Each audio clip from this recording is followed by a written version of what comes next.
Hello, good afternoon. I'm Councillor Mark Bradshaw. I'm Vice Chair of OSM. I'm chairing today's meeting because our Chair, Tony Dyer, is unwell and sends his apologies. So you've got me this afternoon to take you through today's agenda. Are there any apologies? No further apologies, Chair. No further apologies. I need to leave at 2:15. Stephen Peacock, Chief Executive, needs to leave at 2:15. Just to let you all know that's the case. Any declarations of interest? No. Minutes of the last meeting. Any issues with the accuracy or the coverage of those minutes? No, not seeing any hands. Are you happy for me to sign them? Can I have a seconder, please? I'll second them, please. Wonderful. Thank you very much. Chair's business, I have none. Public forum. 2 items of public forum today. One from David Redgewell, who I don't think is here, and the other from Jen Smith, who is here. Jen, would you like to step up to the microphone and make your statement, please?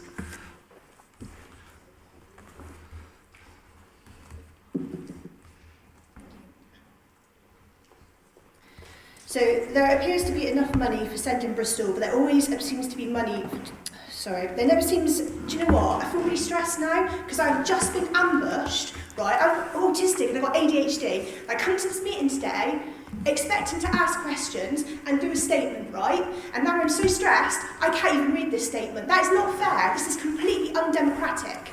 When people send questions to meetings like this, they should have the right to be able to ask them and not have them sent off and all this conspiracy nonsense going on in Bristol. I can't read this. This is really stressful.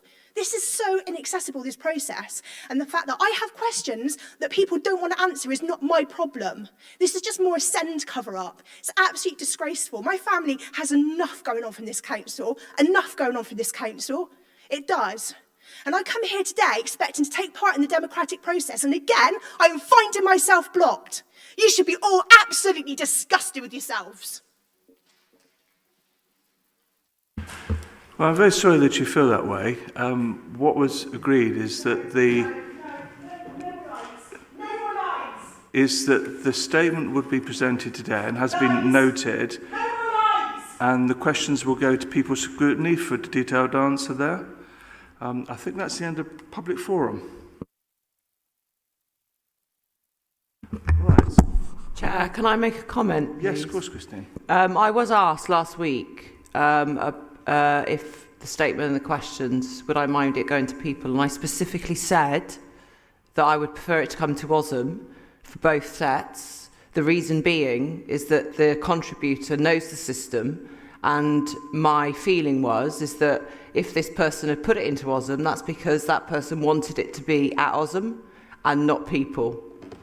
And my understanding was that that person agreed to have the statement here and the questions at people. So I'd like it logged, please, that happened, and I've had those conversations, and clearly that is not an acceptable position for the person that made that contribution. Well, thanks for that, Christine. I don't know the detail of this because obviously I'm acting chair today, but we're looking to this and to understand why the decision was made to split between the public statement here and the questions of people. But there's no doubt that the questions will be answered. I've been assured of that fact. It's just the management of today that we're going to look into. And I think the points that you made have been noted and understood. Are there any other points about public forum before we move on? No. Can we deal with the transformation programme? This is an overview of the overall programme, and I understand that various of the detailed aspects are being dealt with in the scrutiny commissions. In fact, some may have already been considered at the scrutiny commissions. Who is leading today? I'll be leading. So over to you, Stephen. Thank you, Chair. So just to confirm, yes, this was an item that the Chair, Councillor Dyer, had asked us to bring just to provide a bit more context into what we call internally amongst the officers the top 4 programmes. These are the largest 4 transformation programmes, excluding the housing, IT and digital programmes, which are separate. So there are 4 here that I'll just refer to briefly. purpose of today is to give you an overview of how we're managing these things at a time of huge, obviously, financial challenge. I am the sponsor for this top 4 programme. I'm here today joined by Steph Griffin, who's the lead director for the work as far as coordinating. Steph runs change services amongst other things, so she provides, as it were, the glue that holds the programme together. And we're obviously joined as well by 2 of the 3 executive directors who are responsible for the individual components. So John Smith, who has responsibility for temporary accommodation and property, which are 2 of the 4. Hugh, adult social care. The 4th element being children's, the Our Families programme, children's education. Ness Wilson, who is the transformation director, she wasn't able to join us today. And also, of course, we don't have an executive director for children at the moment. We'll be joined by our new exec director for children education in February. So at the moment it's me, but there's no one here to talk to that programme in detail, but I can say a few words. So the idea is just go through very quickly and give you as much time and space as possible to ask any questions, recognising, as I say, that these have or will be going to separate scrutinies for the content within the programme. So this is much more about how do we work overall across the portfolio and keep tabs on where we are corporately. So rationale, process and timeline, basically. If we can move to the next slide. So obviously there's a context here which you all know as councillors, austerity, COVID-19, cost of living. We are, like many local authorities, facing really acute and probably unprecedented challenges, particularly meeting our statutory duties and maintaining our financial solvency. The main challenges we face are in the unsustainable demand that is a common feature across 3 of those programmes: adult social care, children's services and temporary accommodation. Again, many times about all those 3. That feature of being areas where we have to service what comes through the door. We have a statutory need to do so. We need to predict it. We need to try and get ahead of it, look at systems that can manage demand better, but ultimately we have no choice when it comes to it but meeting our statutory duties. We have obviously also committed to significant reductions elsewhere in our corporate estate, so our property programme, which is why we have identified that is the 4th area of work. So 3 areas: temporary accommodation, adults and children, with the 4th being in our property area. Between them, those in terms of pure revenue make up 23 million pounds of the 37 million savings this year. So they're about 2/3 of everything the council has to save in those programmes. So if I can move on to the next slide. Let's see it. That's the red.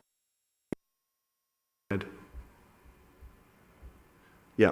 So it was very clear last year that we needed to do something more and something different in terms of how we keep a very strong governance eye on transformation. We have been running transformation programs for some time, for some years.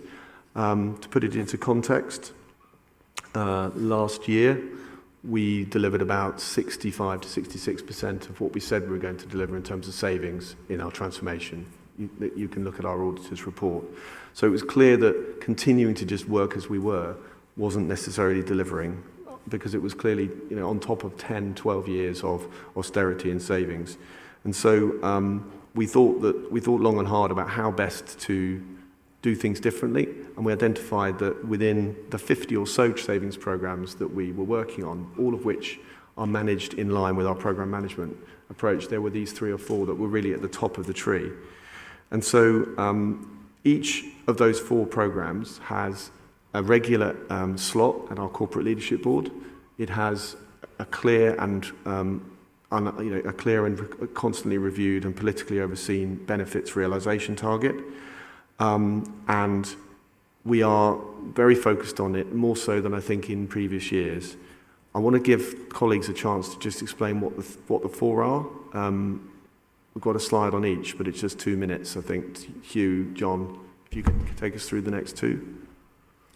Yeah, certainly. I'll start with the adults one. That was louder than I expected.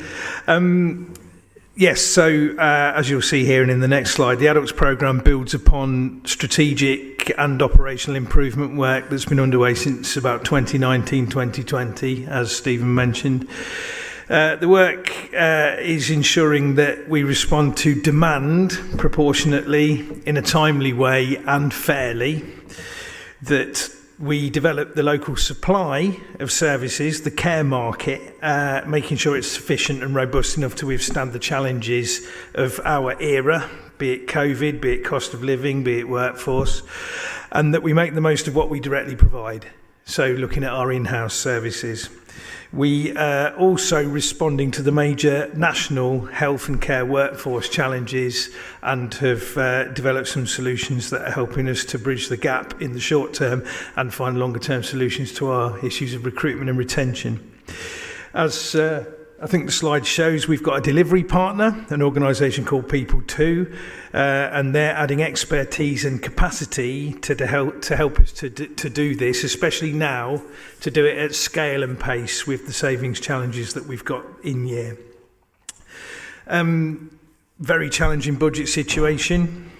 All of the above actions have already regularised our budget in adults, and we're on track to deliver against the savings targets that we've set in 23-24, but we still have to meet upcoming demand to deliver more cost-effective and efficient ways of serving people and to address the relatively high costs of care that we have in Bristol, well, in the southwest, but as you can see on the slide, in Bristol, we ride at the moment around 10% over the benchmark average cost of care nationally.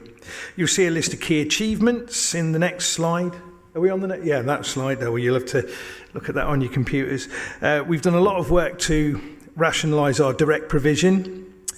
We've done work to reduce our day-to-day commitments by reviewing care arrangements with high-cost providers and developing more cost-effective local solutions, and by reviewing and improving our systems and processes to minimise rework and to minimise waste that inheres in bad systems. It's worth noting the activities about downsizing so that people are getting care at the right level in order to meet their needs without over-prescribing. Last stand this year, more than 50 people have moved from care institutions, be it care homes or supported accommodation, to live in their own tenancies. So we really are stepping people down into the situations they prefer, getting them the kinds of services and support they need.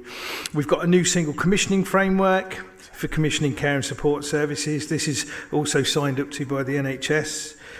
Through this, we'll drive better value for the around 200 million we commit each year on care and support services. So I think we've come a long way. In recent months especially, we've made some good progress, but we've got a lot more still to do, as I'm sure many of you know. So thanks for that. So I was conscious that we could have got into an awful lot of detail. I'm trying to keep colleagues out of it, but I know there's so much going on in adults, but we'll keep going if that's okay, because it's about how we approach this consistently. So John, a little bit on temporary accommodation and property, if you will. Of course, shall we move on? Just to say, as I mentioned, there is nobody here from children, so I was proposing just to move over the Our Families programme, which is regularly and has recently been a People Scrutiny and will go again. So I'm happy to take any questions, but I wasn't going to introduce it. Thank you. So I'll start by talking about the property project. So the property project has two key elements to it. There's delivering capital receipts by a disposals programme, and also by doing that and various other improvements, including decarbonisation of our estates, to achieve revenue savings. It has been a challenging time in terms of the property market. There's no doubt that events that happened last autumn have had a significantly adverse impact on the investment market and impacted on the values of the land that we hold. So we've taken account of that as part of our programme. So in terms of the capital receipts, that's something we've looked to adjust as on the basis of the actual spend that the council has been delivering through the year. So we have adjusted the target currently, and we will only be progressing disposals to the extent that will be required to meet the requirements of the capital programme in year. We're also taking careful account of any impact that any disposal will have on the revenue account as well, because clearly some of the capital assets that we have generate revenue for the council at the moment. One of the other challenges with all of the capital disposal programs that we've been looking at is that there are quite significant interests associated, quite understandably, with a number of the assets. So obviously, with the pressures that the council has at the moment, we need to carefully consider sort of internal uses and stakeholders, but also our community organisations. So we're continuing to look at things like community asset transfer, for example. There are, of course, though, costs associated with retaining empty properties as well. So that's part of the balances that we've had to take into account. The process that we follow, I'm sure members are aware, is that we take regularly to Cabinet intended disposals. As part of the process that gets that list of assets into the Cabinet paper, we go through an internal process. So Hugh, colleagues from families, colleagues from the temporary accommodation programme as well, are made aware of assets that might be available and to consider the alternative uses they might be to meet the requirements of their programme. So that's an ongoing process as we go through. So in terms of where we are at the moment, we are continuing to work through both the capital and revenue delivery for this year. And as I said, we are on track to meet the adjusted capital target for this year. But as I say, any disposals that come forward will go to Cabinet. I think that's probably all I wanted to say on the property one.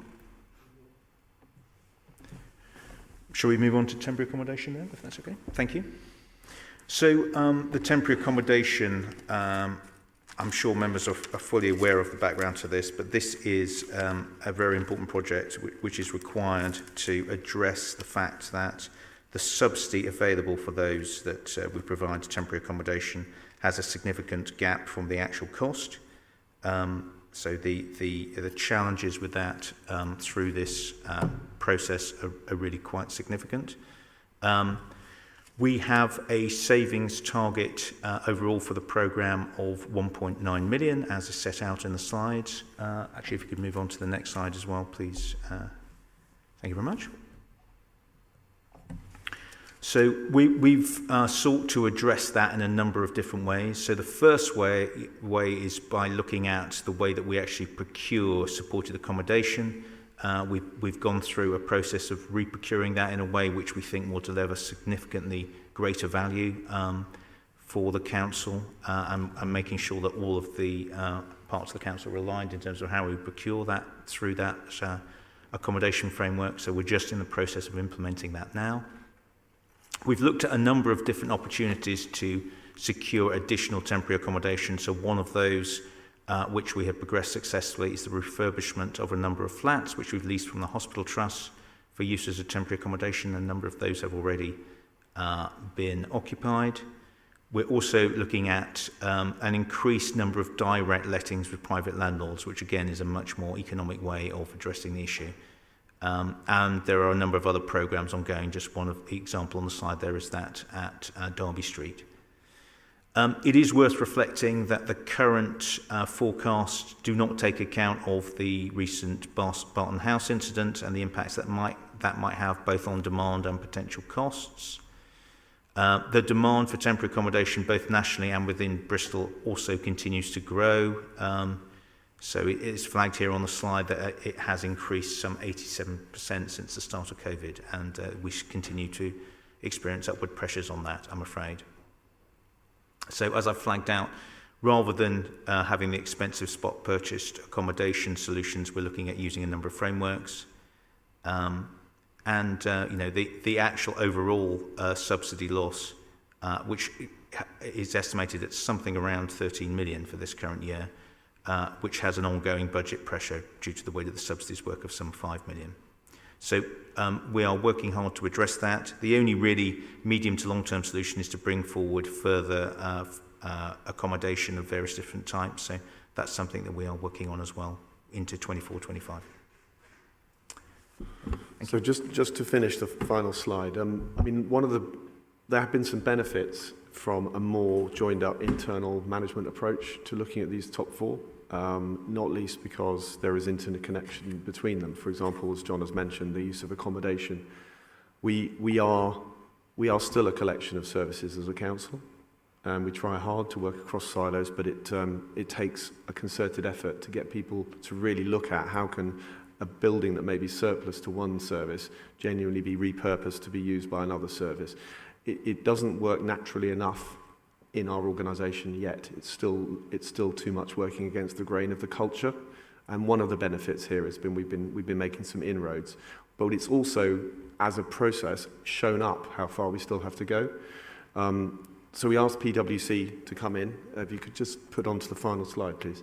The PwC have come in just for 10 weeks to just look at what we're doing, to provide us with a little bit of programme assurance. What they saw is still being reviewed. You know, there's a piece of work that they are finalising. Don't know what's happened to the last slide, but it seems not to be coming up. There we are. Not very much on there. But I wanted to finish by saying that the work we're doing to be more joined up and more focused is seeming to have some effect. So I mentioned 66%, which was the percentage of these savings that were delivered last year.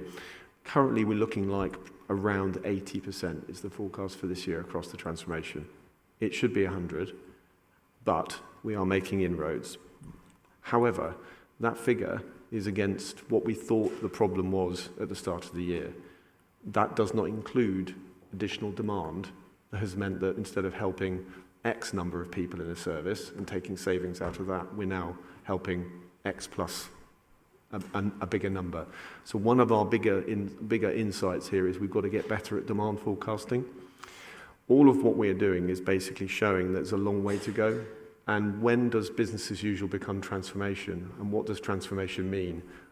That's perhaps a conversation for another day, but it is a useful exercise, and I think we as leaders are more attuned to this because we cannot simply cut our way to a balanced budget forever. And there is a real transformation question which we'll need to come on to in the next 6 to 12 months through the budget process and beyond. So any questions on any of that, very happy to take them.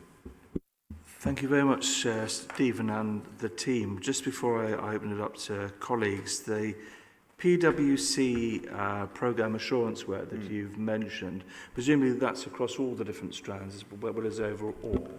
And is it possible to share that with us at a later stage?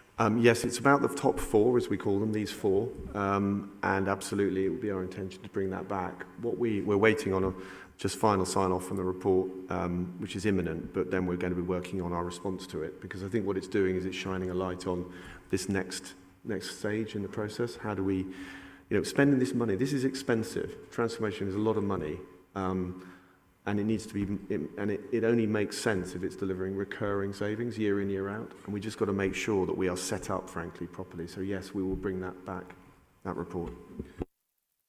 Right, over to my colleagues. Who wants to kick off? Tim. Thanks very much. Just quickly on that report to start with, something that I was expecting to see was a kind of red, amber, green on each of these different elements of the top four. Is that something, because I can imagine it could be that we're on 95% for property, but we could be down at 65% for children. So is that something that we'll see a breakdown of when that report comes out, Stephen?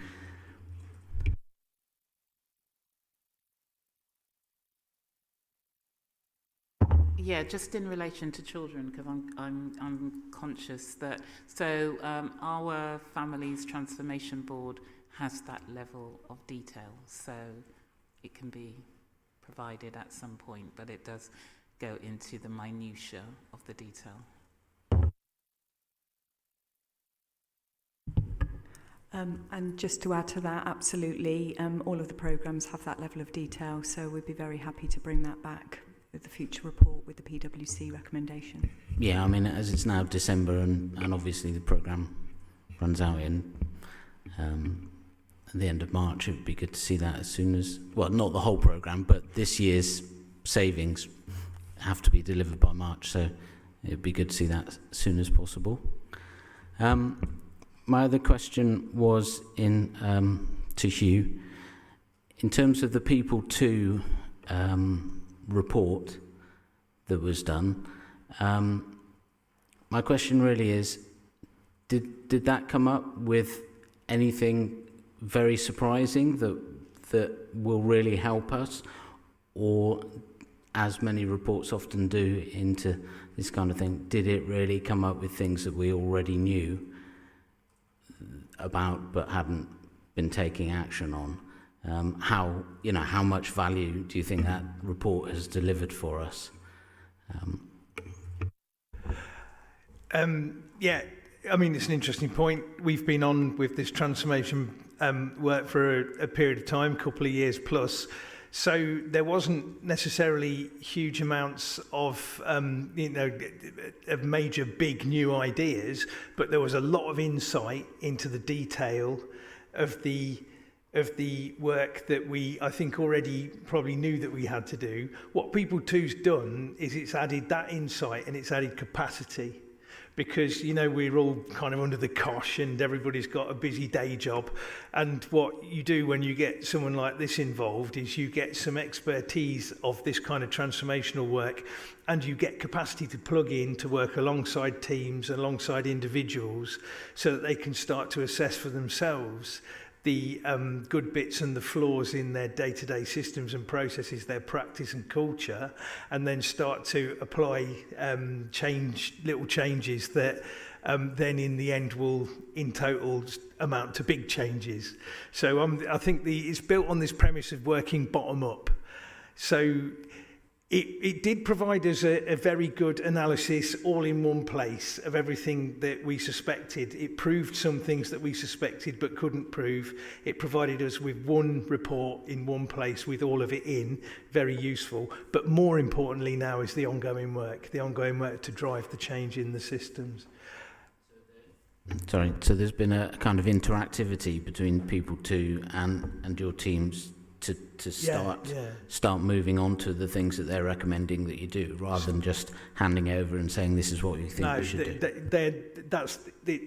I mean, we recognise the flaws in just doing a report and handing it over. It's about the capacity to deliver the change. So they're certainly with us until the end of the financial year, driving the short-term change that should deliver us the savings that we need in year. But then beyond that, I mean, we're speculating that there'll be a longer term piece of work that will be much more transformational and much more about driving system change, process change, culture change, in order that we can, and this is for us and the NHS and other colleagues working in our broader system, so we can really embed better ways of working that will be more cost effective and get, I know it's a cliche, but it's about getting things right first time, every time. And quite often people working operationally, it's not their fault, but they work in systems that prevent them from doing that. And so having this work with them alongside is going to enable them to recognise that, and then we can effect the changes necessary to make ourselves more lean and more efficient. Only just to say, I think that the point is that the People 2 relationship's not just a consultancy, it's a delivery element, it's a partnership. So they're actually embedded within the teams, working side by side with them, putting into practice these ideas, and shall we say with skin in the game, as far as their own position is concerned. They need to see, we need to see the proof of the pudding in what comes through. And the other point about your numbers, yes, we will be able to share those.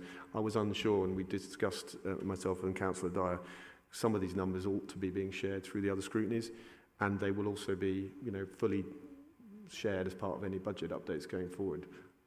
Interestingly, you might think it's all sort of pretty much late in the year, but actually, in the case of Hugh's work, because the People 2's mobilisation has only started relatively recently, a lot of those savings will be coming through in the last 3 months, won't they? Because it's such a huge service, £200 million service.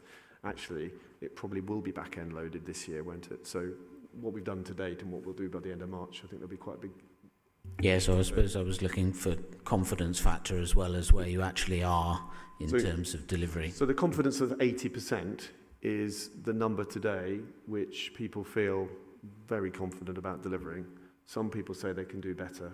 Obviously last year was 66, so I'm sort of 80 feels about right. It's our corporate view of where we'll get to. That's against the total savings, which were 19 million plus another 4 because there were some corporate savings. So those 4 programs were 23 million. So we're 80% on the 23. Let's hope it's a bit better than that. Okay, David? Thank you, Chair. I'd like to ask some questions about the property programme. I note that the total savings target is £3.2 million and there are no savings committed beyond 23-24. How much of a property portfolio do we have left after that 23-24 period that we can actually look upon, please? Thank you, Councillor. So the only assets that we're intending to dispose of are those that have been brought forward to Cabinet. So it's a very broad brush response, but a significant estate remains. There's a relatively small proportion of it we're talking about disposing in this year.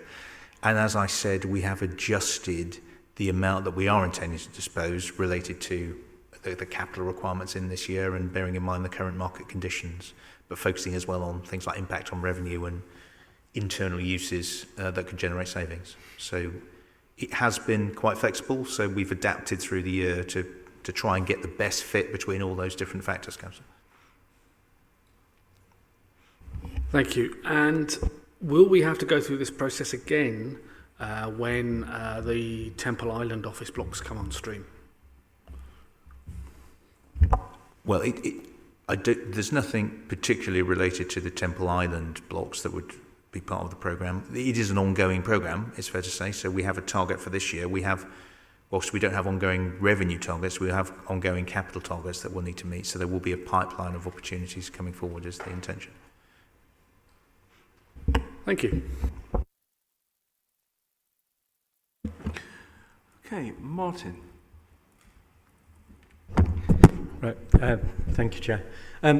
So it's hard to sort of detach from the specific services to this sort of strategic, the big numbers, but I feel I've got to start with the sort of overview. So as a former employee of the council, I got restructured or reviewed the teams, the posts, the people in the jobs every 2 years for about a decade. So I left eventually because our performance always dropped because of that. And what I'm concerned about is the issue between the business as usual and the transformation, which is meant to bring in a new, better, more effective business as usual. But we have to carry on doing the work, especially these absolutely essential statutory services, all the time as well. So while that's performing, or should be performing, we're trying to put in place new structures, new arrangements, new, better ways of doing things that are more effective. And I was struck by the concern that Mr. Peacock raised about we're not yet really a joined-up local authority. We're a collection of services. So when performance in a specific service isn't particularly good, in Scrutiny we're told a surgery is formed and everyone gets round and they work out how to do it better. But when it's not joined up across the authority and one decision in one department is going to have a detrimental effect on another, or just can't take account of another, how good are we going to be at bringing the right people around the table who know how to put together those pieces of the different bits of the authority, the bits that need revenue, the bits that need capital, the bits that are operational, the bits that are trying to plan new services? Because to me, that's the crux of it. We have to have that in place while still delivering the old services until they're handed over to the new way of doing things. And then that transformation has to become the business as usual. So how long will this take? I know it's very abstract, but it does worry me because I've experienced having jobs thrown up in the air and stuff moved around every year, and we never got to the performing. We were always storming or forming or norming, and then we were reviewed again. I think you just described local government very well. Yes, yeah, and it's distressing because that's several decades. I think the first thing we need to recognise is that 1 in 10 local authorities are considering issuing a 114 notice, and that the government and the opposition have effectively both issued similar messages about whether there will be any more money coming. And we have demand-led services that are, in some cases, showing runaway growth with no additional funding and a negative real terms autumn statement settlement. So when you can put all those things together, hoping you're not one of the first people to go under doesn't look like a good strategy. Hoping more money will come down the track and just snipping bits of the budget away feels like, you know, the usual death by 1,000 cuts. You have to think again, because otherwise, how do you motivate your staff? How do you explain the complexity to your residents? And how do we make something that can be delivered politically at the doorstep? So we cannot just simply say, we don't know, it's all too difficult. I think what we're saying this year feels like an evolution of what was previously a process of looking at transformation that felt quite disconnected. You had a transformation program and a sort of PMO, and you had business as usual services. By focusing our attention on the 4 big ones, we've, I think, changed the internal conversation. There is more of the strategic join-up than there was a year or 2 ago. I see it as a staging post to another perhaps more fundamental question, which is, what is the council the city can afford to have in 2025, 26 and beyond? Because unless someone has a different understanding of how local government finance is going to be, we can all see the trend lines. So we have to be ready as officers with an administration giving us their political direction to be able to function and to be able to give our politicians choices, real choices about what we can do. Otherwise, we simply become, a provider of statutory services on a declining financial footprint. That's not a very motivating future. So there is another conversation that we will be starting over the next 3 to 6 months about where next. We'll do these things. We'll do these top 4. We'll continue to relentlessly bear down on those because they're so important. But there's a whole load of other stuff about taking the whole council with us.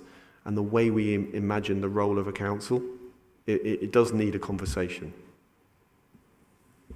Thank you. Could I just say, in terms of the very specific point about getting the right people around the table to put the next, whatever it is, transform programme in place, is that making a difference? And will that be happening within this timescale of what we're actually getting reported today? Oh, that's a much longer term discussion. It's not either or. So there's business as usual. Yeah. Then there's these big 4 areas which, well, they all are elements of business as usual, aren't they? They're what we do, but we're having to think about how we do them differently. And then there's everything else the council does that is either inputting into this or impacted by it. The reason we are having to make cuts somewhere else is because of these services and the demand-led nature. So it's all connected. My point is that a lot of what we do and a lot of the decisions we make, like a recruitment freeze a year ago that meant that we'd have 36% fewer planning officers than we did 12 months ago. Well, that was an impact caused by a service and a demand problem here that's had a direct bearing on another service elsewhere. We can't, to your point, continue to look at those as completely separate conversations. As officers, we don't. Genuinely, we do try and, always try and read across. But I think what I'm trying to say is just snipping away. It will always be felt somewhere else. There'll always be a consequence. We'll always try and get the right people around the table, but we'll still be faced with the same choice. Which services are the ones that need to be protected, and where do we need to make those cuts, and what will be the intended versus unintended consequence? So we have to just be almost leapfrogging that, almost trying to imagine a different council so that we can build a sustainable medium and long-term picture. Otherwise, it feels like more of the same because no one else is describing a different future in any other local authority, anywhere. To build on that, there are 2 or 3 examples of work underway at the moment which are specifically doing that. And, I envisage, as Stephen says, that it'll become more customary that we work in those ways.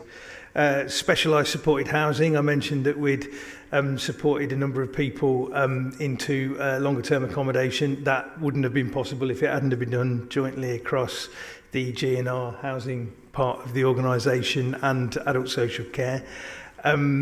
working beyond that, specialised supported accommodation, the development of that is inextricably bound in with the property programme, because the property programme are providing the potential accommodation that we can then work with registered providers in the community to raise capital in order to develop, so that we can bring people back from high cost, often locked accommodation all the way across the country and get them their own places to live in Bristol with the care and support we need.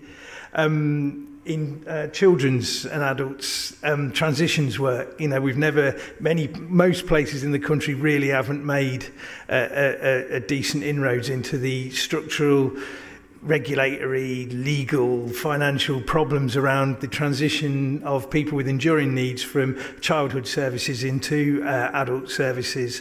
And we're determined, we've got a new programme kick-started now to revitalise that work. We're determined to make transitions work for the kids and young adults of Bristol. Likewise, recently, another piece in regard to refugee and asylum work, which is also another area which has got to be a whole council approach, plus other partners from the NHS and also voluntary and community players.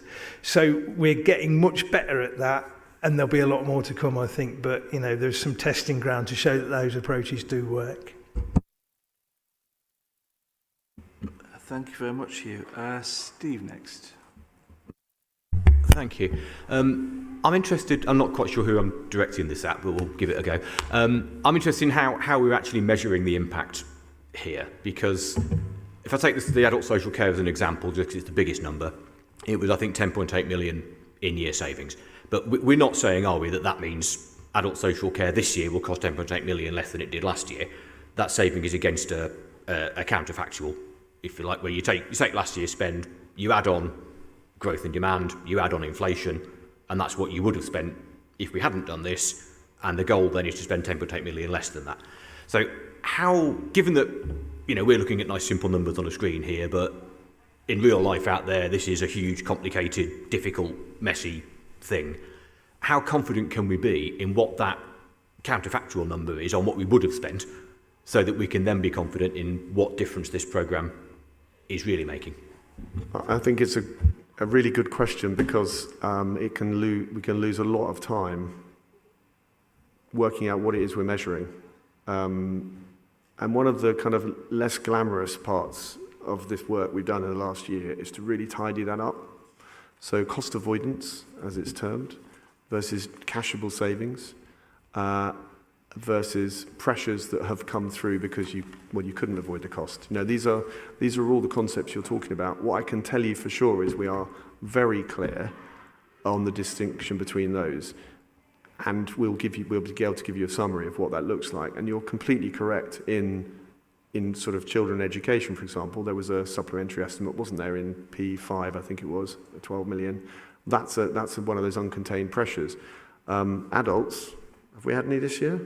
No. So adults is not actually, if you take a zero-based budget approach to that question, well, adults is trending to stay within its budget this year. So that's, they started needing to make 10 million of savings. So if they hit it, then whatever's happened to demand, they've actually contained that within the budget. Now, it's a bit of a moot point, because it depends to a degree what your forecasting's like. So are we judging how good we are at forecasting, or are we actually saying we're getting more effective and more efficient at managing the demand that comes through the door? In the case of the way we now report, you can tell the difference. So you can tell whether Hugh has, in effect, managed to a number that was the demand he thought, and he's just on track, or whether he's actually got more people come in and it actually saved a load more money because the cost of servicing them is a lot less. You'll be able to see that in his numbers. You should know. You do know that, don't you? And so I think we are saying that there is going to be more demand in children's. That is an extra cost. So the savings in children education were, as it were, on a unit cost basis, but the demand went up. And we've already reported that into full council. On temporary accommodation, it's demand again. So again, it's a mixture of there's more demand, but also I'm not sure if you're going to be delivering all the savings you thought you were at the start of the year, John. Do you want to comment? Well, I was just going to say, Councillor, that all the programmes are very different, aren't they?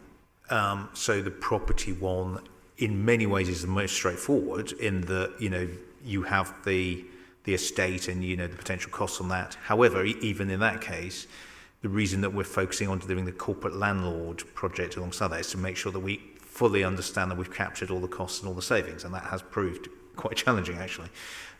In terms of temporary accommodation, it really is quite a dynamic situation in terms of demand, and that's something that we're tracking very closely. But that is having its, and things like Barton House, as I've said, have come in and will have an impact as well. So, but changes in terms of asylum and those practices and demand and homelessness. So that is something we are regularly tracking and reporting it, but that is more of a fluctuating picture. Okay, Steve, and I've got Christine next on my list. I've got a couple of questions about various areas, so shall I do one at a time? So my first question is in relation to the disposable assets, selling off our stuff, I'm going to call it. We know that there are elements of the built environment that this city owns outside of its boundaries, and I'm intrigued as to understand what input, if any, that built environment is having in the sell-off. But actually, more than that, what are they being used for? We do have some assets outside the boundaries. I mean, to be honest, Councillor, we're applying the same categories and criteria to those as we would to other things. So we would look at a disposal if it made sense in terms of the revenue and capital trade-off, if you see what I mean. So that we have got capital pressures, which is why we're looking at disposals as part of trying to meet those.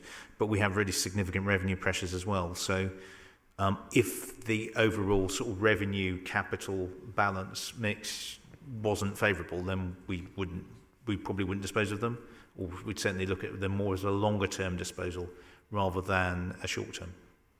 If that helps. Can I just, in terms of responding to your first question, I mean, what sets the requirement for us to sell on properties is actually, it's the Treasury strategy that's set in October, so it's not a specific project that drives a need to realise an asset. So it's very much seen as the total borrowing level of the council. So the capital programme is set based on an absolute threshold of 10% of our gross revenue funding, general funding, can be used to service our debt. So we have an absolute borrowing ceiling. Obviously, we have a capital programme that's funded by a combination of our reserves, our borrowing, and, if necessary, by realising receipts. Some of those receipts will come from development assets that were always intended to be sold off as part of regeneration. So some of the work we're doing across the city in regeneration. We have some of those assets. We have a bunch of small assets. Those have been worked through the cabinet approval process. So they're relatively small assets. They're not strategic. And then there are two other types of property assets. There's what you'd call the operational estate, the buildings we use or the buildings that our partners use. The final category is the investment estate. So the investment estate generates a very nice and important revenue yield. It's kept as a fund, basically to make money to fund other services. And as John was saying, when you're looking at selling properties to balance your capital need, you obviously don't want to be selling stuff that's giving you a very nice income, because obviously you're making your job even harder. So yeah, it's not. I just wanted to make clear that the way it works is against that Treasury strategy. So I suppose what it is I'm asking then is, given the amount of property that's owned, what are we using it for? And I mean, this is not about now, right? So what it's about is understanding what those, I mean, I know what Norton House is used for. I haven't got any kind of problem at all, but there seem to be a lot of properties, probably outside and inside, that does make me ask, what is it that as a council we're getting from the fact that we own this? Who's in there? How much are they paying? And, what's it bringing in? Now, I recognise that probably that's a community kind of piece of work for community scrutiny to ensure that the assets that are kept maximise whatever it is that we want from them. Anyway, so my next question is about temporary accommodation. So in here it talks about the temporary accommodation subsidy. So am I right in assuming that comes within the general fund, that comes in as part of the general fund, and how is it calculated that we can then get to a point where we've got 13 million less, if I'm reading that correctly? And then, is there a way to maximise that? Is there something within the way that the council's operating within temporary accommodation that means we're not maximising the subsidy that we're getting through central government in the general fund? The subsidy level set by government for temporary accommodation has been frozen since 2011, I think it is, Councillor, something of that order.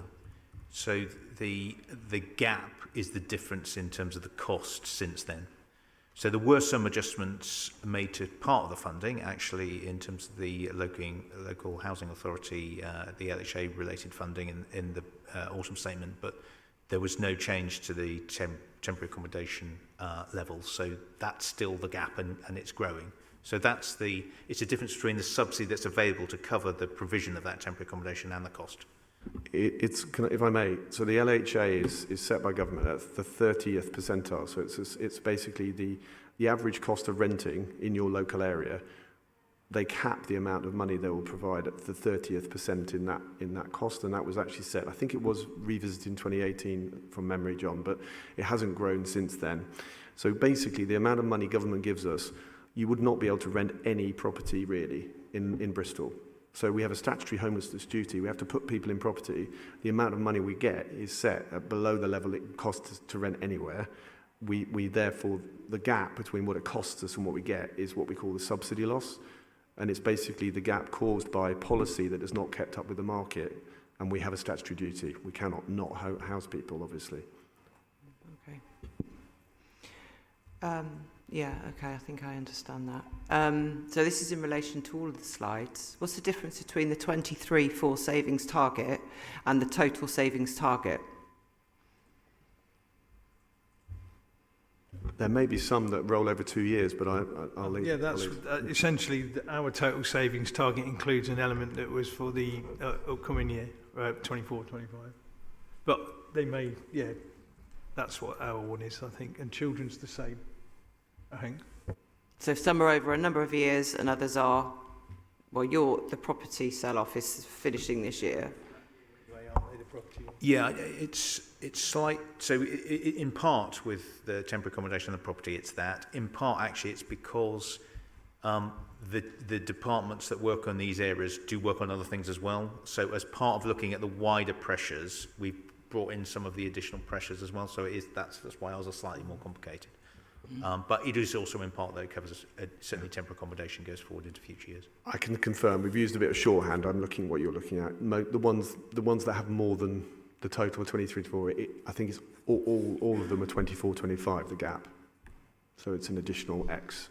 And if these savings aren't realised this year, they'll roll over. Is that the idea? So they'll already be in the programme for next year, the budget for next year, as it was set. So if they fail to deliver the quantity that they're supposed to this year, they will roll over, but we will also have a gap in this year's budget by whatever they've failed to deliver. So we definitely want them to meet. Hence my figure of 80%. That 80% was, we're at this point saying we're confident about 80% of the total. That will leave us 4 million short this year if we only hit 80%. Okay, so that brings me on to my last comment really, and it's for us as much as anything. So with in people, we've got the families and the ASC transition. Now, what we're trying to do as a scrutiny is put together standing items that cover the main key elements so that we've got some kind of monitoring. And really it's for communities in R and GNR as to whether, as chairs, you think that would be a good model for you guys to adopt, so that it could be monitored. I'm particularly got I'm mindful of May as well, and what it is that we're passing on, because there's going to be there'll be new people coming on board or whatever, and this is obviously something that's going to be ongoing, as to whether this is. I mean, I can get that maybe the property sell-off is not so much, if they're going to sell it and that's it. I don't know, but certainly temporary accommodation ain't going away anytime soon, is it? Sorry, I didn't get the point. Was that a question, or is it something that you want to share? Or okay, it's more of a comment for us, really, because the families and the ASC transition and also the high needs, you know, we're monitoring it on each scrutiny we get certain things that we're monitoring, we're getting updates, and I'm just suggesting that maybe, particularly in the temporary accommodation element, that is also taken over by the community picks that up. Would it be something useful to cover in our next Osm Leeds meeting? Actually, just to update, and if we can have that. Martin. Yeah. Thanks. I think it should come there, but I did actually have this same slide open that showed these two items for temporary accommodation and property are, quote, noted on work programmes of other scrutinies. They're not in the programme though, so we haven't scrutinised them. They should be, and what we're hoping to do in communities is draw up some recommendations from our scrutiny to hand forward to policy committees after May to say, we've been looking at this, we think this needs to be on your agenda when the policy committee forms. So they shouldn't just sit as noted, because that means they haven't had the attention they probably need. Thanks. I would really strongly support that. On Friday, I was with the chief executives of all the core cities. We all know that adults and children's, are a constant problem for everybody in terms of financial sustainability. Temporary accommodation and homelessness is up there. It's the third of the common themes. Everybody has it. So I definitely think scrutiny and/or the committees to come must prioritise this, because it's not just the subsidy loss.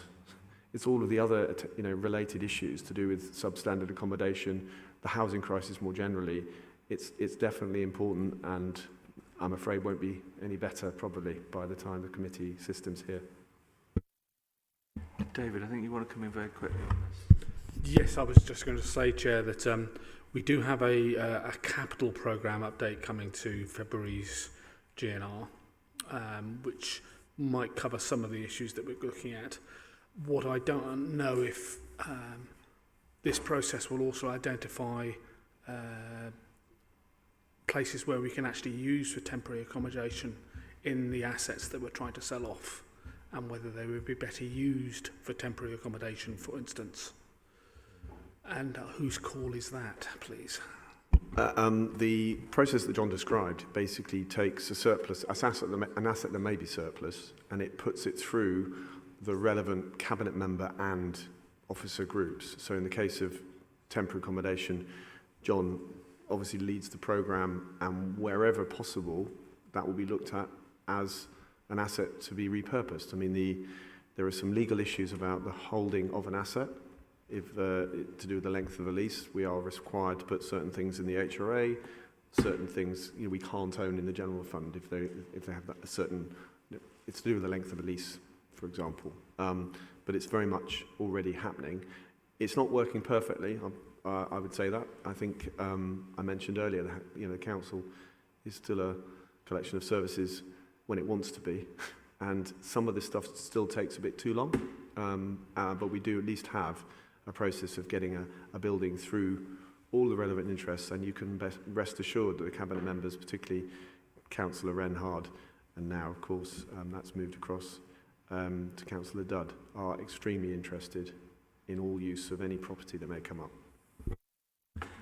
Asher, I think you wanted to come in. Yeah, I just wanted to reassert the point that Stephen has just made, that and I am one who watches out for those, because I have an alert so when that email comes in that lists the property, each one of us who has an interest, and obviously because I want to see more provision delivered, more residential care, and so I will ask the question of all these properties that were asked, do we want to have dibs on these properties? And I will come back and ask the question. Councillor Renard goes into very, very detail, a lot of detail about it, because we also have to think about, even if you sell it now, for some of our, even adult social care, when you put it all together, you could actually make far more over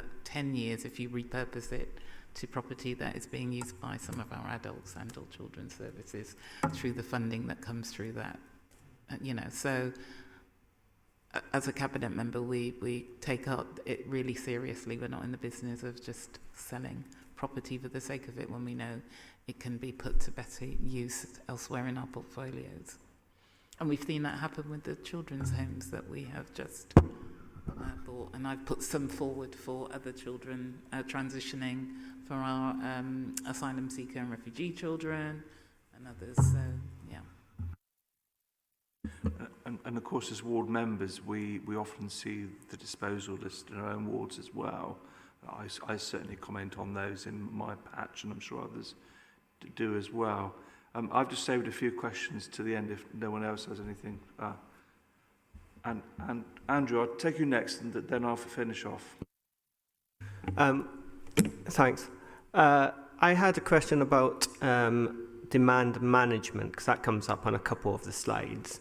And Stephen, you referred to earlier in terms of predicting and the profile of demand.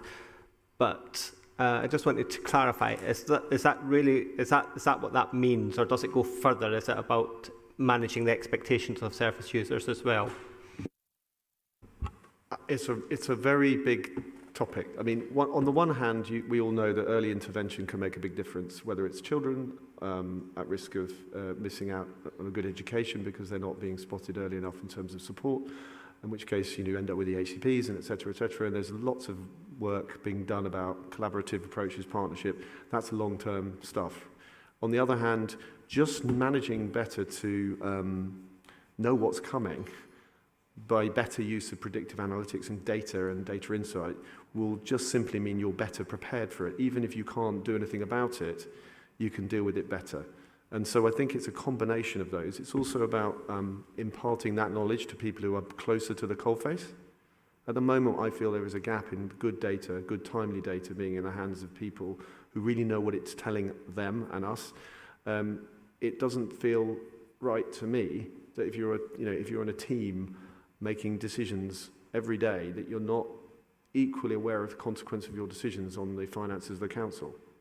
That feels wrong to me. It's not a question about me using that to drive a kind of different approach to budget management. It's just, do you not think it's important to know the budgetary impact of your decision there that you're taking on any given day? And one of the conversations that I've been having with the likes of the DASs and the DCSs around the country, people I kind of catch up with, so how do you do this? They often say to me, the subtle, intangible cultural effect of giving people data so they know what it is that they do in the context of the wider council can actually lead them to make different decisions. It's not about making, dealing with scarcity. It's not about a top-down diktat about cuts. It's about giving people good information. So demand management, demand forecasting, data insight, we have a long way to go. So, when it's presenting itself at the front door, it's very difficult to do anything other than meet the demand, isn't it? Okay. My question is really an extension of what Andrew asked, really, and it was particularly on demand forecasting. It's quite a specialist area, and we probably haven't got the skills or the whole range of skills required. So is there some additional capacity that we need to acquire so that we get better at this? It's obviously well used throughout the private sector, and I guess that some of those skills are transferable. Again, it's definitely yes. It's a question of making sure we spend money wisely, because ultimately, unless you know exactly what you're commissioning, there's a danger of having more consultants come in and sell you something that is, it can only work if it's built on an organisation and an IT infrastructure and the skills of staff that is ready to receive it and make the best use of it. So we are right now having the conversation about what to do with that. Where do we go with it? Because there's good people in adults, for certain, around commissioning. You've done a lot of work, haven't you? And you've worked with our corporate data and insights team. So we have a corporate data and insights team. Is it underpowered? Yes, because it's living on a very thin budget. Where we've seen the business case, we've invested in it I mean, a good example is adults. What do you think has been the difference in the last year on the data and the forecasting? Certainly, and I was going to say to Councillor Smith earlier, anybody else who's interested, I think getting a handle, as you know, Stephen describes, on the situation as is something that's relatively fresh for us and something that we're hugely benefiting from. We've got a Power BI suite that's on its way to being comprehensive. We're about 50% of the way, and we're doing the work now to complete it in regard to workforce capacity and productivity, but actually in regard to demand and throughput of activity, unit costs and things, we can see those across the board in regard to our activity. We also benefit from quite a lot of national insight, and so the big trends that we can predict don't involve rocket science, really. We know that we're going to have a dementia problem in the next 10 to 30 years. We know that we need to get capacity now, and not necessarily just high-level nursing care. We need to get community capacity now to meet the challenge that our ageing population is going to bring. Bristol's got quite a youthful population, but it's ageing equivalently maybe 10 or 20 years behind other parts of the country, so we can see what's going to happen. We know what the demand is going to be like. But meeting challenges now, we know we place too many people out of area, we know we've got a weak market locally, so we're addressing those things so we can bring people back in area and provide cost-effective services for people in their communities, and if we can do that, then we'll be taking the lid off quite a lot of the high spend. I'll just rattle through my next 3 points, and then we'll close up on this item. So the PwC work or elsewhere, is that looking at our approach to optimism bias? Is there a consistency? Is there a learning around optimism bias?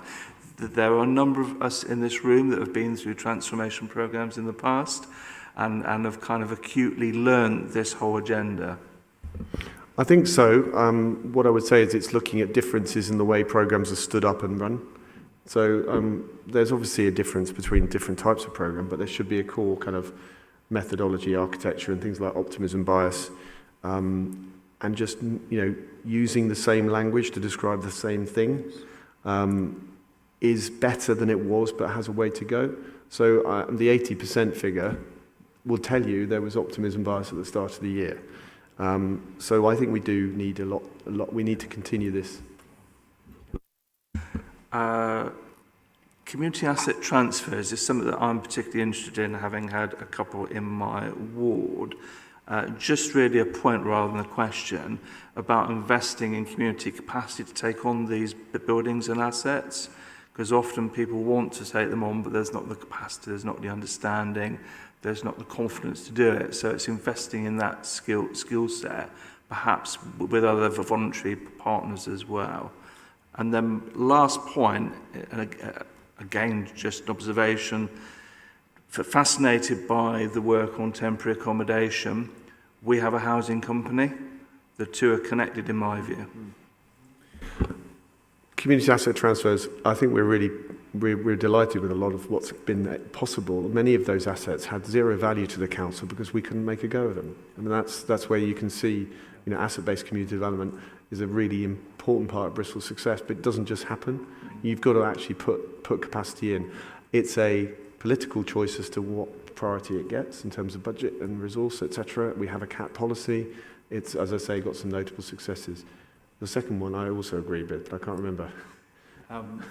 It was temporary accommodation, and so we have a housing company, and thank you. It's a marriage, I think. There. So I think we see Gorham as a success. It's taken a while, but then housing is a long-term business. But we can now see it. As you know, is delivering results on the ground. There's 2 or 3 more schemes that we expect to come through soon. We are looking at Gorham. In that light, of course, it is a not governed by public law business with a commercial purpose.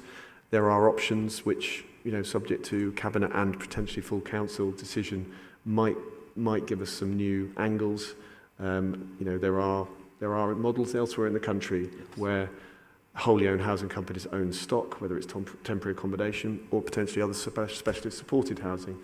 Councillor Craig mentioned that a couple of units are being looked at by Gorham for children's homes. So there's definitely an advantage and an opportunity around that. We're going to do a lot more of that in the next year, I suspect. Thank you very much for the presentations and update. It's been fascinating. I know colleagues on the scrutiny commissions and chairs of those will be looking at this much more closely. I think there is something for us to take back to the Leeds meeting about having a consistent approach, and perhaps there's some further work for us to do.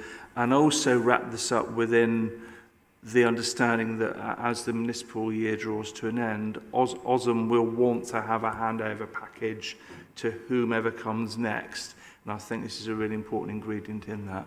So thank you very much, team, for the briefing and update. And I think now we'll move to the Mayor's forward plan. Tim. Chair, I was just wondering, as Mr Redgewell has managed to make it into the meeting, whether he could read his statement. I was going to deal with the forward plan and then invite Dave to come and talk to us. So, who is going to lead us through the forward plan? It's just for noting. All right, okay, brilliant.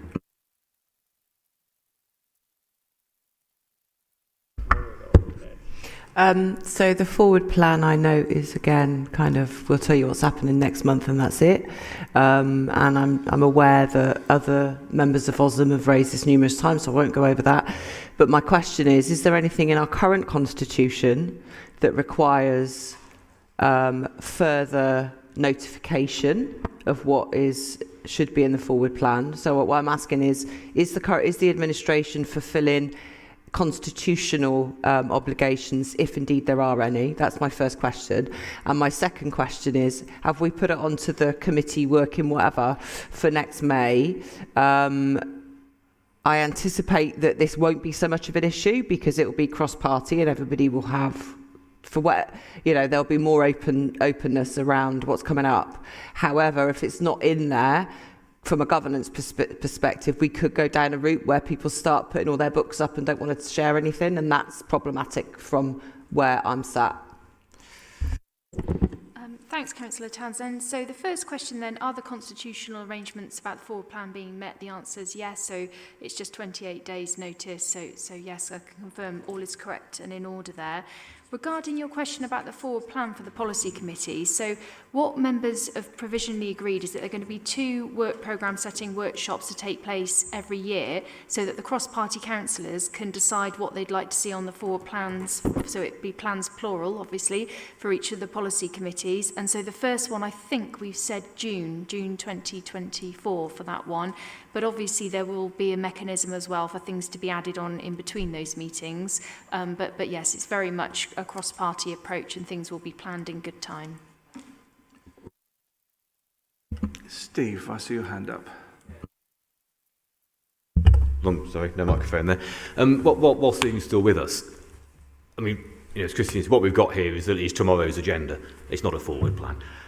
Officers must know what decisions need to be made on more than a 28-day window. Of course you do. I mean, so if the Mayor's office won't publish it, could we have an actual forward plan that comes through the committee model working group or through here or through somewhere else, so that those who are planning for what needs to happen after May can have some visibility on what decisions are actually coming up? Because at the moment we just don't. I think if you're referring to things from May onwards, I'm certain that we can have a look at what the municipal year involves, because obviously we're bound by what the Mayor wants to do in terms of the forward plan at the moment. But in terms of the municipal year, that would be something I'm sure we can have a look at, Lucy, in terms of as part of that committee working group preparation. What does next year hold? Because you say there are certain things that go every year and certain months where things, generally speaking, have to happen. I don't see why that should be a problem. We'll take that away. I think also previously, at a previous meeting, we agreed for the chair, Tony Dyer, to write to Cabinet about the context of the forward plan, its importance and the need for it to be as comprehensive as possible. I understand that letter has been drafted. Obviously, Tony's unwell, but I will speak to him about where that is in this system, because it's very pertinent to the concerns that have been raised, and obviously I share them as your chair today. David. If the Mayor was to read the Evening Post, he'd find out that the CAS was coming in January, and I think so is the flood plans in January. Why can't they even just put that on the forward plan? Yeah, thanks, Chair. Yeah, I won't repeat that, but I think it's appalling that nothing is planned by this council after tomorrow, apart from something that has to happen before March. But March is an important date, actually, because the pre-election period means no major decisions can be made after that pre-election period starts. So actually, the future work programme will start with things that will be queuing up from, or pending from a date in March. So actually, it's not really May we need to know. We need to know what's going to be sitting in the pending pile from March. So I hope there will be more availability of information, and then we can plan ahead. Thank you. I'm sure officers have listened very carefully to what you've said and have made a careful note. As I say, I will talk to Tony when he's well enough to understand where the letter is. And the pending point is a point very well made.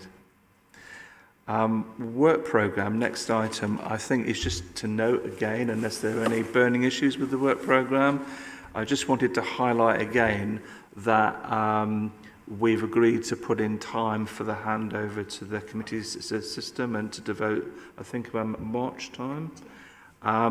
And also wanted to flag up that there is an online refresher on committee governance, but I couldn't find the date. There is something that flashed up in my diary, which is either this week or next week, but I'm sure we can confirm that. Martin, you wanted to come in on the work programme? Yes, because if you look at the communities programme, you'll see community asset transfers that just got mentioned is in our work programme. I'm hoping we will have a good sort of report ready for that meeting, available in advance, and then a good scrutiny discussion. And I suspect it will be of interest to more members of the council than just the Community Scrutiny Commission members.